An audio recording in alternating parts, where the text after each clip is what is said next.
नमस्कार, माझे नाव साक्षी. माझ्या पुस्तकाचे नाव तोत्तोचान. तोत्तोचान दुपारच्या सुट्टीमध्ये जेवण झाल्यानंतर सभागृहात फिरत होती. तेवढ्यात तिचे मुख्याध्यापक आले आणि म्हणाले, तोत्तोचान, कुठे आहेस ग तू? तुझ्याकडे माझं एक काम आहे. तोत्तोचानला खूप आश्चर्य वाटले की मुख्याध्यापकांचे काम आणि माझ्याकडे. मग ती गेली आणि म्हणाली, बोला सर, काय काम आहे? मग ते म्हणाले, तू जे रिबीन बांधले ते कुठून आणलं? मग तोत्तोचान म्हणाले की मी माझ्या आत्याच्या घरी गेले होते सुट्टीमध्ये. तेव्हा आत्याने कपडे काढले होते जुने.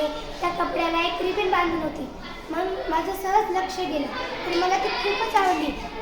ती रेशीमची रिबीन होती. त्याच्यावर खूप मोठे फुलं होते. तिच्या डोक्याला जर ती रिबीन बांधलं तर तिच्या डोक्यावर मोठं ते त्या रिबीनचं फुल बनत होतं. मग ते मुख्याध्यापकांच्या मुलीला खूप आवडलं होतं. मग ती